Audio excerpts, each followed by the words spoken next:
তো আল্লাহ বলেন ইন্নাকা কাদিফান ইলা রাব্বিকা কাদহান ফামুলাকি, হে মানুষ তুমি তোমার রবের কাছে পৌঁছা পর্যন্ত কঠোর পরিশ্রম করতে হবে, তারপরে তুমি তোমার রবের সাক্ষাৎ পাবে। তার মানে এই দুনিয়াটা হচ্ছে পরিশ্রমের জায়গা প্রিয় ভাইরা। এখানে পরিশ্রম না করলে সফলতার দেখা মিলে না। বাঁচতে হলে, সারভাইভ করতে হলে, টিকে থাকতে হলে আপনাকে পরিশ্রম করতে হবে। এই পৃথিবীতে কেউ কাউকে জায়গা করে দেয় না, এখানে জায়গা করে নিতে হয়, ঠিক কিনা বলেন? আপনি যদি পরিশ্রম করেন, পরিশ্রমে যে ঘাম ঝরে শরীর থেকে, পরিশ্রমের ঘামে জন্ম নেয় সফলতার বীজ। আপনি যখন হাড় ভাঙ্গা পরিশ্রম করবেন, এই পরিশ্রমে যে লোনা পানি বেরোবে, যে ঘাম বেরোবে, এই ঘামেই জন্ম নেয় সফলতার বীজ।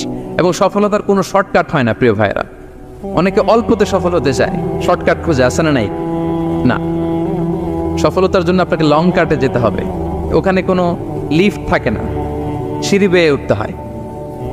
অনেকে চায় যে সফলতার লিফটে উঠবো, সুইচ চাপবো, সাকসেসফুল ইন লাইফ। না, এত সহজ না, আপনাকে সিঁড়ি বেয়ে উঠতে হবে। তাহলে পরিশ্রমের কোনো বিকল্প নেই।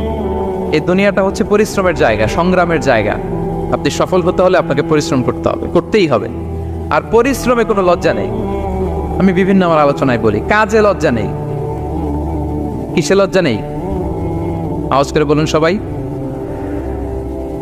কাজে লজ্জা নেই। লজ্জা হচ্ছে অলসতায়, লজ্জা হচ্ছে হাত পাতায়, লজ্জা হচ্ছে অকর্মণ্যতায়। কাজে লজ্জা আছে? লজ্জা কিসে বলেন সবাই? লজ্জা হচ্ছে অলসতায়, অকর্মণ্যতায়। যারা কাজ না করে ফুটানি মারে, ওইটাতে লজ্জা। অনেকে আছে ফুটানি মারে, আছে না নাই?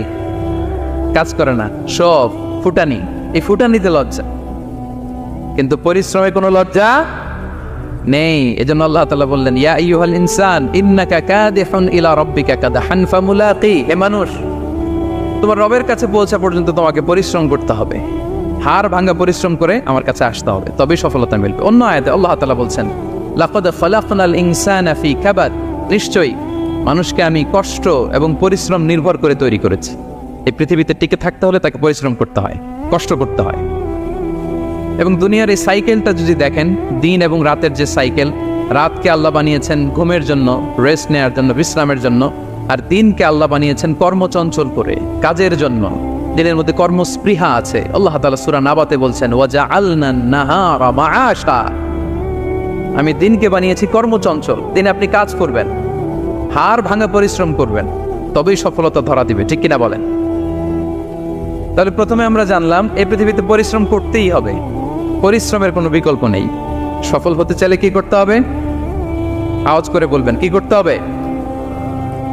এবং ইসলাম এই পরিশ্রমকে উৎসাহিত করে, পরিশ্রমের মাধ্যমে যে ইনকাম, এটাকে উৎসাহিত করে। বিষ্ণু ঈসা ইসলাম বলেন, মা আকালা আহাদুন তাআমান কাত্তু খায়রান আইয়াকুলা মিন আমালি ইয়াদাই, মানুষ পরিশ্রম করে তার দুই হাত দিয়ে উপার্জন করে যে জীবিকা নির্বাহ করে, এর চেয়ে শ্রেষ্ঠ জীবিকা পৃথিবীতে আর নেই। আল্লাহু আকবার। আপনারা যারা কষ্ট করে ঘাম ঝরিয়ে উপার্জন করেন, এই পৃথিবীতে এর চেয়ে শ্রেষ্ঠ উপার্জন আর হতে পারে? পরিশ্রম করে ঘাম ঝরিয়ে আপনি যে রিজিক এর বন্দোবস্ত আপনার হয়, এই খাবারের চেয়ে শ্রেষ্ঠ খাবার পৃথিবীতে হতে পারে? এরপর বিষ্ণু ঈসা ইসলাম বললেন, ওয়া ইন্না নাবিয়াল্লাহি দাউদ আলাইহিস সালাম কানা ইয়াকুলু মিন আমালি ইয়াদি, আল্লাহর নবী দাউদ আলাইহিস সালাম তিনি নিজ হাতের উপার্জন থেকে খেতেন। সুবহানাল্লাহি বিহামদি। তিনি আর্মার বানাতেন, যুদ্ধাস্ত্র, তিনি বর্ম বানাতেন, নিজ হাতে বর্ম বানিয়ে, যুদ্ধাস্ত্র বানিয়ে বিক্রি করে সেটা দিয়ে জীবিকা নির্বাহ করতেন। আল্লাহু আকবার। তাহলে পরিশ্রমের কোনো বিকল্প নেই। শ্রমের মাধ্যমে যে উপার্জন, এটা শ্রেষ্ঠ উপার্জন। তাই শ্রমজীবী যারা আছেন, মনক্ষুণ্ণ হবেন না, মন ছোট করবেন না। You are the superhero, you are the superhero, you are the remittance fighter of our country. এজন্য রাস্তা দিয়ে যখন হাঁটবেন, বুক ফুলিয়ে হাঁটবেন, আর বস্তা ভরে টাকা নিয়ে দেশে ফিরবেন, ঠিক কিনা বলেন? বুক ফুলিয়ে হাঁটতে হবে। এজন্য আমি আমার প্রিয় মাতৃভূমি বাংলাদেশের গভর্নমেন্টকে অনুরোধ করবো, আমাদের শ্রমজীবী ভাইদের যাতে সুবিধা হয়, এই ব্যবস্থা আপনাদের করতে হবে। বিনীত অনুরোধ রাখবো। শ্রম মন্ত্রণালয়ে যারা দায়িত্বে আছেন, স্পেশালি তাদেরকে রিকোয়েস্ট করবো, আমাদের শ্রমজীবী ভাইদের যেন কোনো কষ্ট না হয়, কারণ তাদের পাঠানো রেমিটেন্সে সচল থাকে আমার দেশের অর্থনীতির চাকা। তারা ভালো থাকলে ভালো থাকবে বাংলাদেশ। ভেরি সিম্পল, ঠিক কিনা বলেন? আমার যে ভাইটা পরিচ্ছন্নতা কর্মী, রাস্তা ক্লিন করে, এয়ারপোর্টে ওয়াশরুম ক্লিন করে, একজন পরিচ্ছন্নতা কর্মী, তারও 20 থেকে 30,000 টাকা বাংলাদেশে ঢুকে প্রতি মাসে। আপনি চিন্তা করতে পারেন? হ্যাঁ, 6টা মাস যদি রেমিটেন্স বন্ধ হয়, শ্রীলঙ্কার চেয়েও খারাপ অবস্থায় বাংলাদেশে চলে যাবে। Just only 6 months. ভয়ঙ্কর অবস্থা হবে বাংলাদেশে। এটা আল্লাহর পক্ষ থেকে একটা স্পেশাল রাহমা, মার্সি এন্ড ব্লেসিংস, যা আমাদের রিজিকের তাগিদায় সারা বিশ্বে যে কাজ করতে হয়, আমরা কাজ করি আর দেশে টাকা পাঠাই, আর সচল থাকে আমার দেশের অর্থনীতির চাকা। আলহামদুলিল্লাহ পড়েন। সো বাংলাদেশের গভর্নমেন্টকে আমি বিনীত অনুরোধ জানাবো, শ্রম মন্ত্রণালয়কে অনুরোধ জানাবো, এয়ারপোর্ট অথরিটিকে অনুরোধ জানাবো, আমার শ্রমজীবী ভাইদের সাথে ভালো আচরণ করুন, তাদের সাথে কোঅপারেট করুন। বিশেষ করে যতগুলো দূতাবাস আছে সারা বিশ্বে, বাংলাদেশের যে মিশনগুলো, দূতাবাসগুলো, আমার শ্রমজীবী ভাইদের যে কোনো কাজকে অগ্রাধিকার ভিত্তিতে আপনারা সার্ভিস দিন। এটা দিতেই হবে, ঠিক কিনা বলেন? তারা ভালো থাকলে ভালো থাকবে বাংলাদেশ। তো এই জন্য শ্রমের কোনো বিকল্প নাই। নিজ হাতে উপার্জিত অর্থ, নিজ হাতে উপার্জিত কামাই, এটা শ্রেষ্ঠ কামাই। তো আলহামদুলিল্লাহ আজকের অডিয়েন্সের মধ্যে শ্রমজীবী ভাইয়েরা বেশি, আলহামদুলিল্লাহ পড়েন। এটা আমাদের সৌভাগ্য। এই যে বাংলাদেশে এখন চাকরি নাই, চাকরির বাজার মন্দা, মাস্টার্স পাশ করে বেকার টোটো কোম্পানির ম্যানেজার, এরকম আছে না নাই? তার বিপরীতে আল্লাহ তাআলা আপনাদেরকে মালয়েশিয়া নিয়ে আসছে। প্রতি মাসে আপনি টাকা পাঠান, আলহামদুলিল্লাহ। আপনি বাংলাদেশের যে উন্নয়ন, বাংলাদেশের যে ডেভেলপমেন্ট, এই যে স্মার্ট বাংলাদেশ বলে বলে মন্ত্রীরা মুখে ফেনা তুলে ফেলে, এটার গর্বিত অংশীদার আপনি, ঠিক কিনা বলেন? আপনি গর্বিত অংশীদার। You are the contributor, you are the real contributor. আপনার অবদানে বাংলাদেশ আজকে সচল, আলহামদুলিল্লাহ। সো মন ছোট করার কোনো সুযোগ নেই। নিজ হাতে উপার্জিত কামাই, এটা পৃথিবীর শ্রেষ্ঠ কামাই, আলহামদুলিল্লাহ। পরিশ্রমের মাধ্যমে যে উপার্জন, এটাকে ইসলাম আমাদেরকে উৎসাহিত করে। শুধু নামাজ, রোজা, জিকির এগুলো নিয়ে ইসলাম আমাদেরকে পড়ে থাকতে বলেনি। কোরআনিক অর্ডার হচ্ছে আপনার নামাজ শেষ, আপনি বেরিয়ে পড়বেন, কাজে বেরিয়ে যাবেন। ফাইদা কুদিয়াতিস সালাতু ফান্তাশিরু ফিল আরদি ওয়াবতাগু মিন ফাদলিল্লাহ। বিধানটা কার বলুন? আওয়াজ করে বলুন, বিধানটা কার? এটা কোরআনিক ভার্ডিক্ট, কোরআনের বিধান। নামাজ শেষ, ভুল হয়ে বসে জিকির করতে বলা নাই আল্লাহ। আল্লাহ বলেছে ফান্তাশিরু ফিল আরদ ওয়াবতাগু মিন ফাদলিল্লাহ, জমিনে ছড়িয়ে পড়ো, আল্লাহর রিজিক তালাশ করো। নামাজ শেষ, বেরিয়ে যাবে। কৃষক চলে যাবে মাঠে, শ্রমজীবী চলে যাবে ফ্যাক্টরিতে, শিক্ষকরা চলে যাবে তাদের শিক্ষা প্রতিষ্ঠানে, কর্পোরেট ওয়ার্ল্ডের লোকেরা চলে যাবে তাদের প্রতিষ্ঠানে।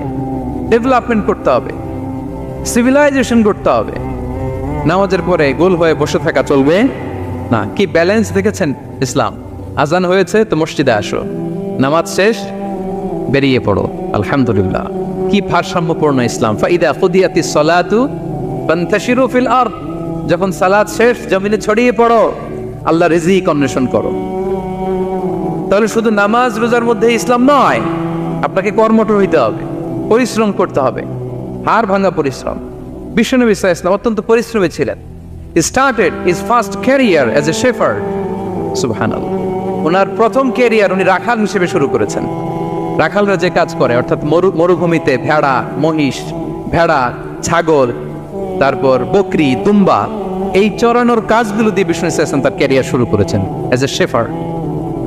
বিষ্ণু সাল্লাল্লাহু আলাইহি ওয়াসাল্লাম বলেন, সহিহ বুখারীর বর্ণনা, মা বাআসাল্লাহু নাবিয়্যান ইল্লা রাআল গানাম। আল্লাহ তাআলা এই পৃথিবীতে এমন কোন নবী পাঠায় নাই যে নবীরা ছাগল চড়ায় নাই। সুবহানাল্লাহ পড়বেন না? সাহাবারা বললেন, ওয়া আনতা ইয়া রাসূলুল্লাহ, হে আল্লাহর নবী আপনিও ছাগল চড়িয়েছেন? বিষ্ণু সাল্লাল্লাহু আলাইহি ওয়াসাল্লাম বললেন, নাআম, আমিও ছাগল চড়িয়েছি।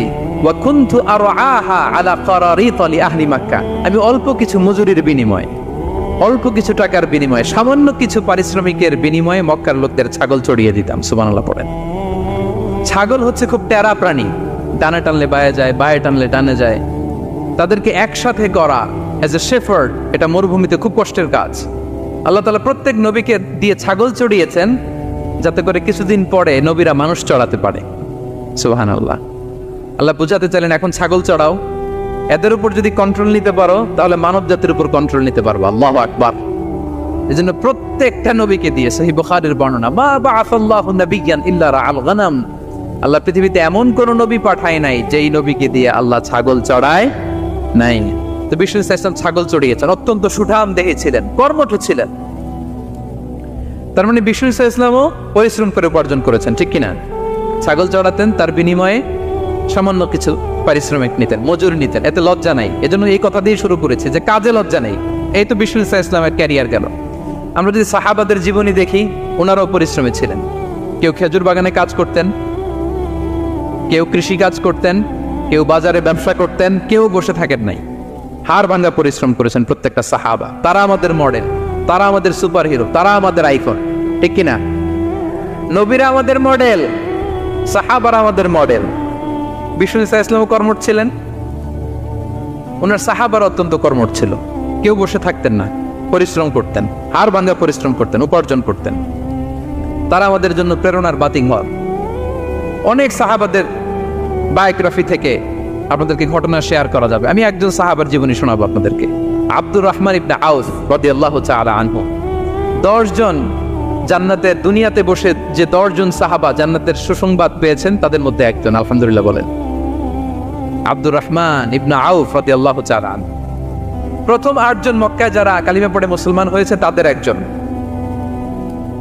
তার স্ট্যাটাসটা আগে জেনে নেন। তো তিনি যখন মক্কা থেকে হিজরত করে মদিনায় গেলেন, মনে রাখবেন মক্কা থেকে যে সাহাবারা বাড়ি ঘর ছেড়ে হিজরত করেছে তাদেরকে বলে মহাজির, মানে হিজরতকারী সাহাবা। আর মদিনাতে যে সমস্ত সাহাবারা তাদেরকে রিসিভ করেছেন তাদেরকে বলে আল আনসার, মানে সাহায্যকারী সাহাবা। তো যারাই হিজরত করে মক্কা থেকে মদিনায় যেত, বিষ্ণু ইসলাম মদিনার কোন সাহাবীর সাথে তার ভাই পাতিয়ে দিতেন, আল মুআখাত, ব্রাদারহুড করে দিতেন, দায়িত্ব দিতেন যে তুমি এই সাহাবীকে দেখবে। তো আব্দুর রহমান ইবনে আউফ রাদিয়াল্লাহু তাআলা আনহু যখন হিজরত করে গেলেন, তার দেখভাল করার জন্য যে সাহাবীর দায়িত্ব পড়ল তার নাম হচ্ছে সাআদ ইবনে রাবি', আনসারী সাহাবী রাদিয়াল্লাহু তাআলা। বিষ্ণু বললেন, সাআদ, আব্দুর রহমান ইবনে আউফ তোমার ভাই, ভাই বানিয়ে দিলেন। কি বানিয়ে দিলেন? তুমি তাকে টেক কেয়ার করবে, সে হবে তোমার মেহমান। সুবহানাল্লাহ। সাআদ ইবনে রাবি' রাদিয়াল্লাহু তাআলা তিনি আব্দুর রহমান ইবনে আউফকে ডেকে নিয়ে গেলেন, ঘরে নিয়ে গেলেন মেহমানকে, এবং বললেন, ইয়া সাআদ ইন্নী আকসারুল আনসারি মালান। হে সাআদ, তুমি চিন্তা করো না, তুমি মনে করো না যে তোমার ভরণ পোষণ দিতে আমার কষ্ট হবে। আমি মদিনার সবচাইতে বড় বিজনেস ম্যাগনেট, সবচাইতে বড় বিজনেস ম্যাগনেট আমি। No tension, don't worry about it. Tension নিও না, আসো, তোমার জন্য আমার কি প্রপোজাল শোনো। ফাআকসিমু লাকা নিসফা মালি, আমার যত সম্পদ আছে আমি অর্ধেক তোমারে দিয়ে দিব। সুবহানাল্লাহ। এত আসতে আপনার বাড়িতে কেউ মেহমান হলে করতে পারবেন এরকম? আল্লাহ, কেমন প্রেরণার বাতিঘর তারা। ফাআকসিমু নিসফা মালি, আব্দুর রহমান ইবনে আউফ, আমার অর্ধেক সম্পদ তোমারে দিয়ে দিব। এখানেই শেষ না, এরপর বলতে লাগলেন, আমার অনেকগুলো স্ত্রী আছে, তুমি কোথায় যে মেয়ে খুঁজবা, প্রস্তাব দিবা, এত ঝামেলার দরকার নেই। আমার কোন স্ত্রীকে তোমার ভালো লাগে বলো, তার যদি তোমাকে ভালো লাগে তাহলে প্রয়োজনে তাকে আমি ডিভোর্স দিয়ে দিব, তাকে নিয়ে তুমি সুখের সংসার করবা।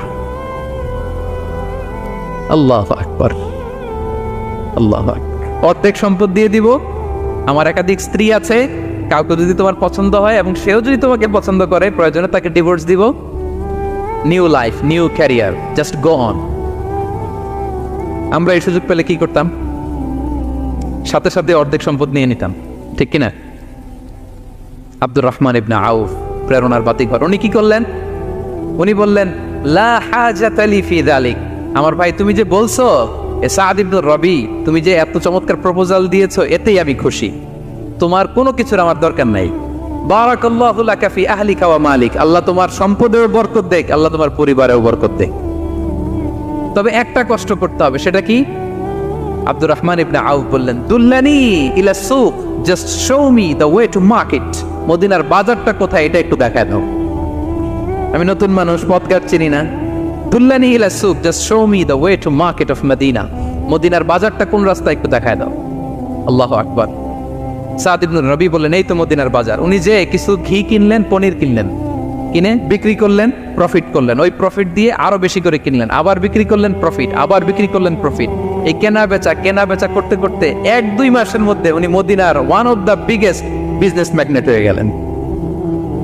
আল্লাহু আকবার। কি হাড় ভাঙ্গা পরিশ্রমী না তারা করেছেন। একেবারে রেডি ক্যারিয়ার ছিল। গেলাম, সবচেয়ে বড় বিজনেসম্যানের অর্ধেক সম্পত্তি পেয়ে গেলাম। He didn't accept the ready career. Rather, he made his own path with his own endeavor. নিজের চেষ্টায়, নিজের পরিশ্রমে, নিজের ঘাম ঝরিয়ে নিজের ক্যারিয়ার তৈরি করেছেন। চিল্লায় বলেন ঠিক কিনা? This is the biography of Abdul Rahman ibn Auf radiyallahu ta'ala anhu. সাহাবারা কতটা পরিশ্রম করেছেন, তার মানে বিশ্বনবী পরিশ্রমী ছিলেন, সাহাবারা পরিশ্রমী ছিলেন। এবং বিষ্ণু ইসা ইসলাম পরিশ্রম করতে বলতেন সবাইকে, হাত পাততে নিষেধ করতেন, কারণ দারিদ্রতা বড্ড ভয়ঙ্কর। দারিদ্রতা যার আসে সে বোঝে। বাংলা একটা কথা আছে, অভাব যখন দরজায় এসে দাঁড়ায়, ভালোবাসা তখন। হ্যাঁ, সবার মুখস্থ দেখছেন? অভাব যখন দরজায় এসে দাঁড়ায়, ভালোবাসা তখন জানলা দিয়ে পালায়। দারিদ্রতা ঈমান কেড়ে নেয়। আপনি পার্বত্য চট্টগ্রামের অবস্থা জানেন? আমাদের বাংলাদেশের পাহাড়ি এলাকার অবস্থা জানেন? ওখানে আমাদের গরিব মুসলিম ভাইদেরকে সামান্য কিছু টাকা পয়সা দিয়ে ওদেরকে খ্রিস্টান বানিয়ে ফেলতেছে মিশনারিগুলো। এই খবর তো আমরা রাখি না। দারিদ্রতা বড্ড ভয়ঙ্কর। এজন্য বিষ্ণু ইসলাম দারিদ্রতা থেকে আল্লাহর কাছে পানাহ চাইতেন। তিনি বলতেন, আল্লাহুম্মা ইন্নী আউযু বিকা মিনাল ফাকরি ওয়াল কিল্লাতি ওয়াদ-দিল্লাহ। ও আল্লাহ, I seek refuge with you from poverty, from insufficiency and humiliation. ও আল্লাহ, আমি তোমার কাছে দারিদ্রতা থেকে পানাহ চাই। ও আল্লাহ, আমি তোমার কাছে স্বল্পতা থেকে পানাহ চাই। ও আল্লাহ, আমি তোমার কাছে লাঞ্ছনা থেকে পানাহ চাই। পড়েন আমিন। এই দোয়াটা বেশি বেশি পড়বেন। আল্লাহুম্মা ইন্নী আউযু বিকা মিনাল ফাকরি ওয়াল কিল্লাতি ওয়াদ-দিল্লাহ। হে আল্লাহ, আমি দারিদ্রতা থেকে পানাহ চাই। আল্লাহ, স্বল্পতা থেকে পানাহ চাই। আল্লাহ, লাঞ্ছনা থেকে পানাহ চাই। সবাই পড়ুন আমিন। বিষ্ণু ইসলাম যে দোয়াগুলো শিখিয়েছেন এগুলো হচ্ছে very precise in wording but comprehensive in meaning. শব্দে খুব ছোট, কিন্তু অর্থ মানুষের হৃদয়ে এটার আবেদন অনেক ব্যাপক, অনেক বেশি। আপনি সারাদিন মিলিয়েও দোয়ার মধ্যে এত সুন্দর প্রার্থনা বাক্য তৈরি করতে পারবেন না, কিন্তু বিষ্ণু ইসলাম এক বাক্যে যেটা চেয়েছেন গোটা দুনিয়াটা এর ভেতরে ঢুকে গিয়েছে। আল্লাহুম্মা ইন্নী আউযু বিকা মিনাল ফাকরি ওয়াল কিল্লাতি ওয়াদ-দিল্লাহ। আল্লাহ, দারিদ্রতা থেকে পানাহ চাই। বিষ্ণু ইসলাম নিজে স্বয়ং দারিদ্রতা থেকে পানাহ চাইতেন। তাহলে দারিদ্রতার সাথে আমাদের কোনো সম্পর্ক? আমরা পরিশ্রম করব, আমরা কাজ করে খাবো, কাজে কোনো লজ্জা নেই। লজ্জা অলসতায়। চিল্লায় বলেন ঠিক কিনা? এবং বিষ্ণু ইসলামের কাছে কেউ যদি হাত পাততো, যদি দেখতেন তার কাজ করার যোগ্যতা আছে, বিষ্ণু ইসলাম ভিক্ষা দিতেন না, কাজে উৎসাহিত করতেন, ভিক্ষাবৃত্তিকে অনুৎসাহিত করতেন। এক যুবক এসে হাত পাতলো, বিষ্ণু ইসলাম আমার কিছু দেন। নয় বললেন, তুমি তো শক্ত সামর্থ্য মানুষ, বাসায় কি আছে বলো? সে বলে, আমার বাড়িতে একটা পানি খাওয়ার জগ আছে আর একটা চাদর আছে। বিষ্ণু ইসলাম বললেন, নিয়ে আস। সে নিয়ে আস। এবার বিষ্ণু ইসলাম চাদর আর জগ দুইটা নিয়ে সাহাবাদেরকে বললেন, মাইয়াশতারি হাযাইন, কে কিনবে? অকশন চিনেন? অকশন, অকশনে কি করে? নিলামে দাম তোলে না? রাসূল সাল্লাল্লাহু আলাইহি ওয়াসাল্লাম তার চাদর আর জগটা নিলামে তুললেন। এই কে কিনবে? মাইয়াশতারি হাযাইন, মাইয়াশতারি হাযাইন। একজন বলল, ফাকাল রাজুল আনা আখিযুহুমা বিদিরহাম, ইয়া রাসূলুল্লাহ, আমি 1 দিরহামে কিনবো। কয় দিরহাম? বিষ্ণু বললেন, 1 দিরহাম, 1 দিরহাম, 1 দিরহাম। মানে এর চেয়ে কেউ বাড়াবে কিনা? মাইয়াজিদু আলা যালিক, এর চেয়ে বাড়ায় দিবা কে? আরেক সাহাবী বলল, ইয়া রাসূলুল্লাহ, আমি 2 দিরহামে কিনবো। 2 দিরহাম, 2 দিরহাম, 2 দিরহাম, আর বাড়ে না। বিষ্ণু ইসলাম তার কাছে 2 দিরহাম দিয়ে বিক্রি করে দিলেন। 2 দিরহাম নিয়ে যুবককে বললেন, নাও, এই 1 দিরহাম দিয়ে কিছু খাবার কিনে তোমার ফ্যামিলিকে দিয়ে আস। আরেক দিরহাম দিয়ে একটা কুঠার কিনে নিয়ে আস। তো এই যুবক কুঠার কিনে আনলো। ফাওয়াদাআ লাহু আর-রাসূল সাল্লাল্লাহু আলাইহি ওয়াসাল্লাম ইয়াদান, রাসূল সাল্লাল্লাহু আলাইহি ওয়াসাল্লাম নিজ হাতে ওই কুঠারের একটা হাতল লাগাই দিলেন কাঠের। শুধু কুঠার দিয়ে তো হবে না, একটা হাতল থাকতে হবে না? বিষ্ণু সাল্লাল্লাহু আলাইহি ওয়াসাল্লাম ওনার মোবারক হাতে, বরকতময় হাতে ওই কুঠারে একটা হাতল লাগাই দিলেন। এবার বললেন, যাও, 1 দিরহাম দিয়ে কুঠার, আরেক দিরহাম দিয়ে খাবার কিনে আনো। এই কুঠার দিয়ে জঙ্গলে যে কাঠ কেটে লাকড়ি বেচে জীবিকা নির্বাহ করো। সামনের 15 দিন আমার সামনে যেন তোমার ঘুরঘুর করতে না দেখি। এ বেচারা গেল, 1 দিরহাম দিয়ে ফ্যামিলিতে খাবার দিল, আর লাকড়ি নিয়ে কাঠ কাটতে না কাটতে কয়েকদিনের ব্যবধানে ও 10 দিরহাম কামাই ফেলছে। আস্তে আস্তে আস্তে আস্তে সে স্বাবলম্বী হয়ে গেল। এরপর একবার বিষ্ণু ইসলামের কাছে আসছে। বিষ্ণু ইসলাম তারে বলে, মানুষের কাছে হাত পাতার চেয়ে, দুয়ারে দুয়ারে ভিক্ষা করার চেয়ে তোমার মতো এরকম কাঠ কেটে, জঙ্গলে কাঠ কেটে বাজারে বিক্রি করা অনেক ভালো। আল্লাহু আকবার। এই হচ্ছে বিষ্ণু ইসলামের ক্যারেক্টারিস্টিক্স। তিনি ভিক্ষাবৃত্তিকে অনুৎসাহিত করতেন। এই যে গল্পটা, what is the moral of the story? কি শিখলাম? 1 নম্বর যেটা শিখলাম, তিনি কাজ করে খেতে উৎসাহিত করেছেন। চাইলেই বিষ্ণু ইসলাম ওই দুইটা জিনিস বিক্রি করে 2 দিরহাম দিয়ে বলতে পারতেন, যাও 2 দিরহাম দিয়ে খাবার কেনো। ওই বেলা খেয়ে রাতের বেলা আরেক দুয়ারে যে ভিক্ষা করতো, ঠিক কিনা বলেন? কথা বুঝতেছেন? 2 দিরহাম দিয়ে যদি খাবার কিনতো তো দুপুরে খেয়ে রাতে কি করতো? আবার হাত পাততো। সেটা করে নাই, কাজ করে খেতে উৎসাহিত করেছেন এবং স্থায়ী সমাধান করে দিয়েছেন। কারণ কাজই, কাজে কোনো ছোট বড় নাই। আছে? কাজে কোনো ছোট বড় আছে না। তাহলে ইসলাম আমাদেরকে পরিশ্রমী হতে শেখায়, কর্মমুখী হতে শেখায়। ইসলাম কতটা কর্মমুখী ধর্ম দেখেন। বিষ্ণু ইসলাম বলেন, ইন কামাতিস সাআ ওয়া ফি ইয়াদি আহাদিকুম ফাসিলা। কেউ যদি দেখে কিয়ামত হয়ে যাচ্ছে, কি হয়ে যাচ্ছে? সবাই বলুন। কেউ যদি দেখে কিয়ামত হয়ে যাচ্ছে আর তার হাতে একটা চারা বীজ আছে, গাছের চারা। কি আছে? গাছের চারা। সে গাছের চারা রোপণ করতে গেছিল, ওদিকে যায় দেখে কিয়ামত শুরু হয়ে গেছে। বিষ্ণু বলেন, ফাইন ইসতাতাআ আন লা তাকুমা হাত্তা ইয়াগরিসাহা ফালইয়াগরিসহা। সে যদি পারে কিয়ামত হওয়ার আগেই ওটা রোপণ করে দিতে, সেজন্য তাড়াতাড়ি করে রোপণ করে দেয়। আল্লাহু আকবার। ইসলাম কতটা কর্মমুখী ধর্ম। কিয়ামত শুরু হয়েছে, বিষ্ণু বলেন তার উপর কিয়ামত আসার আগে সে যদি চান্স পায় চারা বীজটা যেন রোপণ করে দেয়। আর আমরা এখন আখিরুজ্জামান, দাজ্জাল আসবে, কিয়ামত হয়ে যাবে, 2025 সালেই হবে, এগুলো বলে কাজকর্ম সব বন্ধ করে দিচ্ছে। এরকম ডাকাইতে আছে না নাই? হ্যাঁ বলেন, আছে না নাই? তা আখিরুজ্জামান কি আপনারা এটা শিখায়, এই লেসন শিখায়? আখিরুজ্জামান আসবে, দাজ্জাল আসবে, তো আপনার সমস্যা কি? দাজ্জাল আসবে দেখেই তো আপনাকে বিজনেস করে এমন টাকা কামাইতে হবে যাতে করে দাজ্জাল আসলে আমি আমার অর্থ দিয়ে মুজাহিদিন ভাইদেরকে সহায়তা করতে পারি। দাজ্জাল আসবে তো আপনার প্রবলেম কি? আপনার বডি বিল্ডিং করতে হবে, আপনার ফ্যামিলিকে তারবিয়া দিতে হবে, আপনার সোসাইটিকে সমৃদ্ধ করতে হবে, আপনাকে সভ্যতার কারিগর হইতে হবে। আপনার সব কাজ আপনি আরো বাড়াই দিবেন দাজ্জালের প্রশ্ন আসলে। এখন দাজ্জাল আসবে, 25 সালেই আসবে, 26 সালেই কিয়ামত হবে। কি হবে ক্যারিয়ার দিয়ে? আর কি হবে ব্যবসা করে? এরকম আছে না নাই? এরকম করা যাবে? বিশ্বনবী কি বললেন? কিয়ামত হইতেছে, তুমি দেখতেছো চাক্ষুষ বিলা আয়ান, দেখতেছো কিয়ামত হইতেছে, আর তুমি গাছ লাগাইতে গেছিলা। যদি সুযোগ হয় কিয়ামত হওয়ার আগে আগে কি করো? গাছ লাগাও। সুবহানাল্লাহ পড়বেন না? প্রিয় ভাইয়েরা, আমরা যেন পরিশ্রমী হই, আমরা যেন কর্মঠ হই, আমরা যেন অলস না হই। বিষ্ণু ইসলাম অলসতা থেকে আল্লাহর কাছে পানাহ চাইতেন। আল্লাহ আমাদেরকে বোঝার তৌফিক দান করুক। আমরা পড়ি আমিন।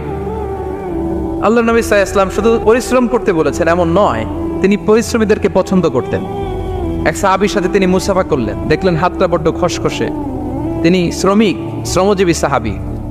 এটা যখন তিনি শুনতে পেলেন, তিনি পরম মমতায় আলতো করে ওই শ্রমিক সাহাবীর হাতে তিনি চুমো খেলেন। আল্লাহু আকবার। এবং ওনার আন্ডারে যারা কাজ করত তাদের সাথে বিষ্ণু ইসলামের যে আচরণ, ওনার যে শ্রমিক, ওনার যে খাদেম, তাদের সাথে বিষ্ণু ইসলামের যে ডিলিং শুনলে আপনি অবাক হয়ে যাবেন। আপনি কারো ব্যাপারে যদি রিয়েল ইনফরমেশন চান, আপনি কয়েকটা জায়গায় নক করতে হবে। 1 নম্বর, ধরেন যে একজন বড় সাহেব, তার আসল তথ্য যদি চান তার বউকে জিজ্ঞেস করেন। কারা জিজ্ঞেস করবেন?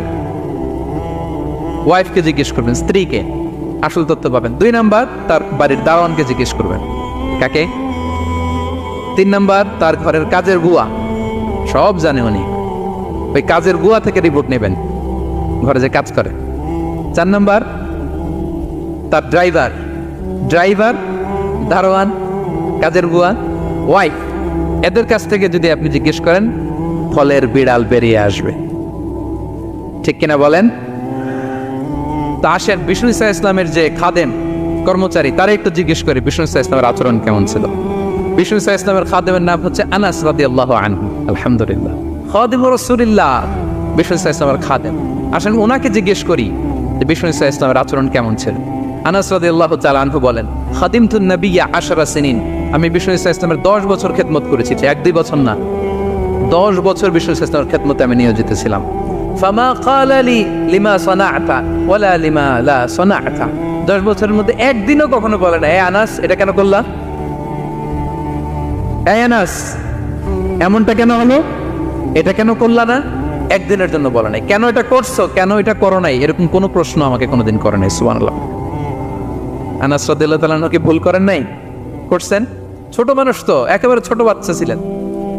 ওনার আম্মা যখন আনাস রাদিয়াল্লাহু তাআলাকে নিয়ে আসছে, বিষ্ণু ইসলাম মক্কা থেকে হিজরত করে মদিনায় আসলেন, সবাই বিশ্বনবীকে ঘিরে ধরলো। সবাই বিশ্বনবীকে সালাম দেয়, মুসাফা করে, হাদিয়া দেয়। আনাসের মা চোখের পানি ছাড়ে, বিশ্বনবীর কাছে লজ্জায় এসে বলে, ইয়া রাসূলুল্লাহ, সবাই আপনাকে উপহার দেয়, সবাই আপনাকে হাদিয়া দেয়, আমি আপনারে কি হাদিয়া দেব? হাদিয়া দেওয়ার মতো কিছু নাই আমার এই কলিজার টুকরা আনাস ছাড়া। আমি আনাসকেই আপনারে হাদিয়া দিয়ে দিলাম। ইয়াখদুমুকা ইয়া রাসূলুল্লাহ, এ নবী, আনাস আপনার খেদমত করবে, আপনার ওযুর পানি এনে দিবে, আপনার মেসওয়াকটা এনে দিবে, আপনার জুব্বাটা এনে দিবে। আমি আমার কলিজার টুকরা, আমার নাড় ছেঁড়া ধন আনাসকেই আপনারে উপহার দিয়ে দিলাম। আনাস রাদিয়াল্লাহু তাআলা বিষ্ণু সাল্লাল্লাহু আলাইহি ওয়াসাল্লামের সাথে থাকতেন, ওযুর পানি এনে দিতেন, জামা এনে দিতেন। বিষ্ণু বললেন, আনাস, আমার ওই জুব্বাটা নিয়ে আসো। ছোট্ট আনাস জুব্বা আনতে যে মদিনার বাচ্চারা খেলতেছে, আমাদের দেশে যে খেলে, কুতকুত খেলে, চারা খেলে, এইটা খেলে, সেইটা খেলে, ওই খেলাধুলা দেখে নবীর জামা আনার কথা উনি ভুলে গেলেন। বাচ্চাদের সাথে দাঁড়িয়ে খেলা দেখতে আরম্ভ করলেন। এখন সময় গড়িয়ে অনেক হয়ে গেল, আনাসও আসে না, জুব্বাও আসে না। ঘটনা কি? বিষ্ণু সাল্লাল্লাহু আলাইহি ওয়াসাল্লাম বললেন, যাই, নিজের জামা নিজে নিয়ে আসি। তো বের হলেন, যে দেখে সর্বনাশ, আনাসকে পাঠাইছি জুব্বা আনতে, আনাস দেখি এদিকে খেলার মধ্যে মগ্ন হয়ে আছে। বিষ্ণু সাল্লাল্লাহু আলাইহি ওয়াসাল্লাম কিছুই বললেন না, চুপ করে যে উনিও আনাসের পিছনে এভাবে দাঁড়িয়ে রইলেন, কিছুই বলে না। তো আনাস খেলা একবার এদিকে দেখে, একবার ওদিকে দেখে, একবার এদিকে ঘুরতে ঘুরতে হঠাৎ দেখে পিছনে কে? স্বয়ং বিশ্বনবী। আল্লাহ, বিশ্বনবীর দেখে তো আনাস রাদিয়াল্লাহু তাআলার কলিজাটা এখানে চলে আসছে ভয়। হায় হায়, আজকে খবর আছে। হায় হায়, আমার না জুব্বা আনতে বলছিল, আমি কি কাজ করলাম? ভয়ে আটকে উঠছে। বিষ্ণু ইসলাম ধমক দেয় নাই, পেট্টি দেয় নাই, কিছু করে নাই, শুধু একটা মুচকি হাসি দিয়েছে। আনাস রাদিয়াল্লাহু তাআলা আনহু বলে, বিশ্বনবীর সেই দিনের মুচকি হাসির শাসন মৃত্যুর আগ পর্যন্ত আমাকে সোজা রাস্তায় রেখেছে, আর ডানে বায়ে করি নাই কোনোদিন। তার মানে শাসন করতে জানলে বেত মারা লাগে না, শাসন করতে জানলে গায়ে হাত তোলা লাগে না, শাসন করতে জানলে মুচকি হাসি দিয়েও শাসন করা যায়, ঠিক কিনা বলেন? বিশ্বনবীর মুচকি হাসির শাসন আনাস রাদিয়াল্লাহু তাআলা আনহুকে আজীবন সোজা রাস্তা রেখেছে। তাহলে শ্রমজীবীদেরকে বিষ্ণু সাল্লাল্লাহু আলাইহি ওয়াসাল্লাম কতটা সম্মান করতেন, শ্রদ্ধা করতেন, ভালোবাসতেন, বুঝতে পারছেন সবাই? প্রিয় ভাইয়েরা, লেবার রাইটস ইন ইসলাম, ইসলামের শ্রমিকের অধিকার। শ্রমিকদেরকে ইসলাম কমপক্ষে 7টা অধিকার দিয়েছে। কয়টা? 1 নাম্বার, ইসলাম একজন শ্রমিককে প্রথম যে অধিকারটা দিয়েছে সেটা হচ্ছে কাজ শেষে, শ্রম শেষে তার পারিশ্রমিকের অধিকার, মজুরি পাওয়ার অধিকার, কাজ শেষে বেতন পাওয়ার অধিকার। কাজ করেছেন তো আপনি বেতন পাবেন, এটা আপনার অধিকার। বেতন বা পারিশ্রমিক এটা একটা কর্মজীবীর অধিকার। আপনার কোম্পানির মালিক যে আপনার বেতন দেয়, এটা কি দয়া করে? করুণা। তো এটা যদি করুণা হয়, সে যে আপনার কাজ করে দেয়, এটাও তো করুণা, এটা তো আর বড় করুণা। কি বলেন? আপনি যে স্যালারি পে করেন, এটা যদি করুণা হয়, সে যে পরিশ্রম করে, সে তো আর বড় করুণা করে আপনারে, তার কারণে তো আপনার কোম্পানি টিকে আছে, ঠিক কিনা বলেন? তাহলে এটা করুণা নয়, এটা শ্রমিকের অধিকার। এবং বিশ্বনবী সাল্লাল্লাহু আলাইহি ওয়াসাল্লামের সেই ঐতিহাসিক বাণী, তিনি বলেছেন, আ'তুল আজীরা আজরাহু ক্বাবলা আন ইয়াজিফা আরাফু, ঘাম শুকিয়ে যাওয়ার আগে শ্রমিককে তার পারিশ্রমিক বুঝিয়ে দাও। সুবহানাল্লাহ, বিশ্বনবীর ঐতিহাসিক বাণী। এখন জাতিসংঘ আমাদেরকে শিখায় যে শ্রমিকের মজুরি দিতে হবে, অন টাইমে দিতে হবে, স্যালারি দিতে হবে, এই করতে হবে, সেই করতে হবে। মানবাধিকারের কর্মীরা আমাদেরকে শিখায়, তারা শিখানোর 1500 বছর আগে বিষ্ণু ইসলামের ঐতিহাসিক বাণী, তিনি বলেছেন, আ'তুল আজীরা আজরাহু ক্বাবলা আন ইয়াজিফা আরাফু, শ্রমিকের ঘাম শুকাবার আগে তার মজুরি পেমেন্ট করে দাও। সুবহানাল্লাহ। ঘাম শুকিয়ে যাওয়ার আগে মানে অন টাইম, দ্রুততম সময়ে শ্রমিককে তার মজুরি দিয়ে দাও, তার বেতন দিয়ে দাও। যারা শ্রমিককে তার পারিশ্রমিক অন টাইমে দেয় না, স্যালারি অন টাইমে পে করে না, টালবাহানা করে, গরিমসি করে, তাদের ব্যাপারে বিষ্ণু ইসলাম কি বলেন? বিষ্ণু বলেন, 3 শ্রেণীর ব্যক্তি, সালাসাতুন আনা খাসমুহুম ইয়াউমাল কিয়ামা, 3 শ্রেণীর ব্যক্তির বিরুদ্ধে আমি বিশ্বনবী কিয়ামতের দিন আল্লাহর কাঠগড়ায় মামলা দায়ের করব।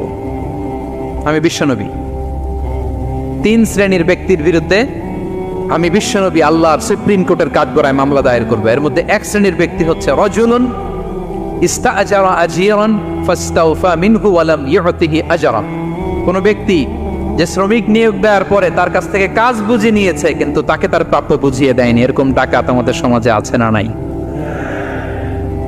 কাজ ঠিকই বুঝে নিচ্ছে কিন্তু তার প্রাপ্যটা বুঝিয়ে দেয়। বিশ্বনবী বলেন, তার বিরুদ্ধে আমি মামলা দায়ের করব। প্রিয় ভাইরা, বুঝে থাকলে উত্তর দেন। বিশ্বনবী যার বিরুদ্ধে মামলা দায়ের করবে তার জান্নাত তো একেবারে ডাইরেক্ট, তাই না? হ্যাঁ, সুন্দর বলছে একজন, তার কোনো জামিন নাই, ঠিক কিনা বলেন? বিশ্বনবী যার বিরুদ্ধে মামলা দায়ের করেছে তার জান্নাতে যাওয়া তো দূর কি বাত, সে জান্নাতের ঘ্রাণও তার নাকে ঢুকবে না, চিল্লায় বলেন ঠিক কিনা? এজন্য খবরদার, শ্রমিককে তার শ্রম নেয়ার পরে তার পারিশ্রমিক দিয়ে দেন, তার ঘাম শুকিয়ে যাওয়ার আগে, মানে অন টাইম। এটা নিয়ে কোনো টাল বাহানা করা যাবে, তাহলে বিশ্বনবী তার বিরুদ্ধে মামলা দায়ের করবে। তার মানে 1 নম্বর অধিকার বুঝে পেয়েছেন? আপনি যে কাজ করেন, কাজের বিনিময়ে যে পারিশ্রমিক পান, যে স্যালারি পান, এটা আপনার অধিকার। এটা করুণা নয়, এটা অনুকম্প নয়, এটা কোনো দয়া নয়, ইটস ইউর রাইট। এটা আপনার অধিকার। আওয়াজ করে বলুন তো গলা ফুলিয়ে, এটা আপনার কি? 2 নম্বর, একটা শ্রমিককে ইসলাম যে অধিকার দেয় সেটা হচ্ছে চুক্তি মাফিক সকল সুযোগ সুবিধা প্রাপ্তির অধিকার। অর্থাৎ একজন এমপ্লয়ার যখন তার এমপ্লয়িকে নিয়োগ করে, একটা এমপ্লয়মেন্ট কন্ট্রাক্ট থাকে না? এমপ্লয়মেন্ট কন্ট্রাক্ট বুঝেন তো? একটা চুক্তিপত্র থাকে, এখানে ফিক্স করা থাকে ওয়ার্কিং আওয়ার্স, কয় ঘন্টা আপনি কাজ করবেন, আপনার জব স্পেসিফিকেশন, কি করবেন কি করবেন না, আপনার স্যালারির ব্যাপারে থাকে, কত স্যালারি দিবে, কখন দিবে, আবার আপনি ওভার টাইম করলে এক্সট্রা পে করবে, আপনি রেগুলার কাজ করলে ঘন্টায় per hour 20 ringgit, overtime করলে 40 রিঙ্গিট। তারপর আপনি কখন ব্রেক নেবেন, একটা ব্রেক থাকে না যে এই টাইমে একটা ব্রেক দিতে হবে, এগুলো মিউচুয়াল আন্ডারস্ট্যান্ডিংয়ে এমপ্লয়মেন্ট কন্ট্রাক্টে থাকে। আপনি হলিডে কখন করবেন, ছুটি থাকতে হবে। টানা 7 দিন কাজ করানো যাবে বলেন? না, আন্তর্জাতিকভাবে এটা নিষিদ্ধ। টানা 7 দিন কোনো কাজ নাই, 1 দিন তার হলিডে থাকতে হবে, তার অ্যানুয়াল লিভ থাকতে হবে। Right to rest and leisure, বিশ্রামের একটা সময় লাগবে। এই যে 1 মে আন্তর্জাতিক শ্রমিক দিবস, এটা শুরু হয়েছে কিভাবে? ইউনাইটেড স্টেটস অফ আমেরিকার শিকাগোতে 1986 সালে এই কাজের বিরুদ্ধেই তারা আন্দোলন করেছিল। টানা 7 দিন তাদেরকে দিয়ে গাদার মতো খাটুনি খাটাতো, দাসের মতো তাদের সাথে আচরণ করা হতো। তারা আন্দোলন শুরু করেছিল, 8 জনকে গুলি করে নিহত করা হয়েছিল। সেখান থেকে এই মে দিবস। কিন্তু বিশ্ব ইসলাম 1500 বছর আগে এই শ্রমিকদের অধিকারের ব্যাপারে সোচ্চার ছিলেন, আলহামদুলিল্লাহ বলেন। তাহলে right to rest and leisure, UDHR, universal declaration for human rights, এগুলো সব নির্ধারিত আছে। তার মানে একজন শ্রমিকের 2 নম্বর অধিকার হচ্ছে চুক্তি অনুযায়ী সকল সুযোগ সুবিধা প্রাপ্তির অধিকার। আপনার চুক্তি করছেন, আপনি এটা এটা দিবেন, কিন্তু কাজের পরে আপনি ফ্যাসিলিটি দিচ্ছেন না, এটা করা যাবে বলেন? করা যাবে? আল্লাহর কোরআন কি বলছে শুনুন। আল্লাহর কোরআন বলে, ইয়া আইয়ুহাল্লাযীনা আমানু আউফু বিল উকুদ, O you who believe fulfil your contract, ও বিশ্বাসীরা তোমরা তোমাদের চুক্তি পূর্ণ করো। ওয়া আউফু বিল আহদি ইন্নাল আহদা কানা মাসউলা, তোমরা যে কমিটমেন্ট করেছো, যে কন্ট্রাক্ট করেছো, এই চুক্তি তোমরা পূর্ণ করো। তা না হলে কিয়ামতের কঠিন ময়দানে এই চুক্তির ব্যাপারে, কন্ট্রাক্টের ব্যাপারে, এই এগ্রিমেন্টের ব্যাপারে আপনারা জিজ্ঞেস করবে কে? তাহলে যা চুক্তি করেছেন সুযোগ সুবিধা তাই আপনাকে দিতে হবে। মালিক ভাইয়েরা মনে থাকবে তো নাকি? এগ্রিমেন্টে যা যা বলেছেন, যা যা লিখে সিগনেচার করেছেন তাই আপনাকে দিতে হবে। আদেশটা কার? সবাই বলুন। আপনি মন চাইলে হায়ার করবেন, আর পরের দিন ফায়ার করবেন, এরকম করা যাবে? হ্যাঁ, চাইলে হায়ার ফায়ার, মন যা চায় তা করবেন, এটা করা চলবে না। তাহলে 2টা অধিকার গেল। 3 নম্বর, একজন শ্রমিককে ইসলাম যে অধিকার দিয়েছে সেটা হচ্ছে সুন্দর আচরণ পাবার অধিকার। তিনি আপনার ফ্যাক্টরির ওয়ার্কার, আপনার স্টাফ, এজন্য যা মনে হচ্ছে তা আচরণ করবেন, দাসের মতো আচরণ করবেন। এটা করা যাবে? আওয়াজ করে বলেন, করা যাবে? বিশ্ব ইসলাম ইন্তেকালের আগে পুরা উম্মাকে 2টা বিষয় ওসিয়ত করেছেন। আওয়াজ করে বলুন তো কয়টা? 1 নম্বর হচ্ছে নামাজ। 1 নম্বর কি? আসসালাত। আসসালাত, রুহু বের হওয়ার আগে, ইন্তেকালের আগে বিষ্ণু বলেন আসসালাত, সালাত, নামাজ, নামাজ। উম্মতেরা নামাজের ব্যাপারে সতর্ক হও। 2 নম্বর তিনি বলেছেন ওয়ামা মালাকাত আইমানুকুম, তোমাদের অধীনস্থ যারা আছে তাদের ব্যাপারে সচেষ্ট হও, তাদের প্রতি সদয় হও, তাদের সাথে খারাপ আচরণ করো না। এটা কখন বলছেন? জুমার খুতবার সময়, সাহাবীদের সাথে গল্প করার সময়, বিবিদের সাথে আলোচনার সময়। কখন? Just right before his death. এখনই রুহু বেরোবে, ইন্তেকালের আগে তিনি বলেছেন উম্মতেরা আসসালাত, নামাজ, উম্মতেরা ওমা মালাকাত আইমানুকুম, তোমাদের কর্মচারীদের সাথে খারাপ আচরণ করো না। তাহলে 3 নম্বর হচ্ছে শ্রমিকদের সুন্দর আচরণ পাবার অধিকার, তাদের সাথে খারাপ আচরণ করা যাবে না। বিশ্ব ইসলাম শ্রমিকদের রাইটস, অধিকারের ব্যাপারে এতটা সোচ্চার ছিলেন, বিদায় হজের মতো, বিদায় হজের যে বাণী, যে ভাষণে, ঐতিহাসিক ভাষণেও বাদ যায়নি শ্রমজীবীদের কথা। সুবহানাল্লাহ পড়েন। বিদায় হজের ভাষণে বিষ্ণু বলেছেন, আরিকাকুন আরিকাকুন আতইমুহুম মিম্মা তাকুলুন ওয়াকসুহুম মিম্মা তালবাসুন, খবরদার ও আমার উম্মতেরা, এই ভাষণের পরে আর বড় কোনো ভাষণ আমার পক্ষ থেকে তোমরা পাবে না। তোমাদের কর্মজীবী, তোমাদের শ্রমিক, তোমাদের ওয়ার্কার, তোমাদের স্টাফদের ব্যাপারে সাবধান থাকো। তোমরা যা খাবে তাদেরও তা খাওয়াবে, তোমরা যা পড়বে তাদেরও তা পড়তে দিবে, তাদের প্রতি তোমরা সদয় হবে। বিদায় হজের বাণিত বিষ্ণু ইসলাম আপনাদের কথা বলে নাই, আলহামদুলিল্লাহ পড়েন। কি রহমতের নবী ছিলেন, কি মায়ার নবী ছিলেন, শ্রমজীবীদের কি বিষ্ণু ইসলাম এতটা ভালোবাসতেন। তাহলে 3 নম্বর যে অধিকার ইসলাম একজন শ্রমিককে দেয় সেটা হচ্ছে সুন্দর আচরণ পাওয়ার অধিকার। দেখবেন যে মালিক বা যে এমপ্লয়ার ভালো আচরণ করে সব শ্রমিককে তাকে ভালোবাসে, তার জন্য দোয়া করে। আপনি মালিক হয়ে অসুস্থ, দেখবেন আপনার ওয়ার্কার গুলো জায়নামাজ বিছিয়ে সেজদায় পরে আপনার জন্য কাঁদে, এরকম আছে না নাই? মালিক হলে তো এরকম মালিক হইতে হবে, এমপ্লয়ার হলে তো এরকম হওয়া চাই, ঠিক কিনা বলেন?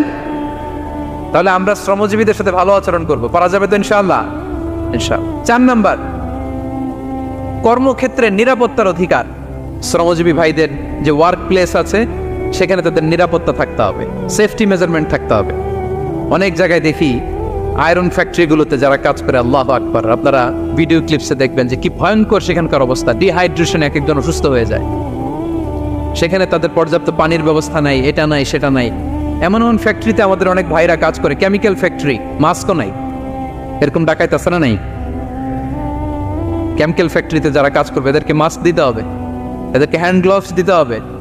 নির্মাণ শ্রমিক যারা আছে তাদেরকে হেলমেট দিতে হবে। প্রত্যেকটা ফ্যাক্টরিতে ফায়ার এক্সটিংগুইশার লাগবে, আগুন লাগলে অগ্নি নির্বাপক যে যন্ত্র, এগুলোর দরকার আছে না নাই বলেন? গাদার মতো ঢোকার জায়গা নাই, বেরোয়ার জায়গা নাই, সেফ এন্ট্রি নাই, সেফ এক্সিট নাই।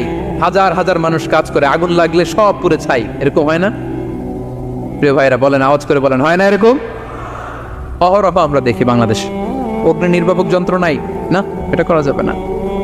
আগুন লাগলে কিভাবে আপনি আগুন নেভাবেন, কিভাবে তাদের সেফটি সিকিউরিটি এনশিওর করবেন, এগুলো সব আগে থেকে নির্ধারণ থাকতে হবে। তারা 4 নাম্বার হচ্ছে নিরাপত্তা অ্যাজ এ এমপ্লয়ার, এটা আপনাকে এনশিওর করতে হবে। 5 নাম্বারে সাধ্যের বাইরে কোনো কাজে বাধ্য না করার অধিকার। সাধ্যের বাইরে কিছু আপনি তার উপর চাপিয়ে দিতে পারবেন, এমন হেভি ওয়ার্কলোড দিতে পারবেন না যেটা তার শরীরে কুলায় না। এরকম ডাকাইত আসছে যে পারে না, তারপরে তার উপর কাজ চাপিয়ে দেয়, আছে না নাই? বলেন বলেন। ওয়ার্কারের স্বাস্থ্যহানি হয়, অঙ্গহানি হয়, এবং এমন ছোট ছোট বাচ্চাদের দিয়ে কাজ করায়, শিশু শ্রম, এটা তো আইনত দণ্ডনীয় অপরাধ, এটা করা যাবে না।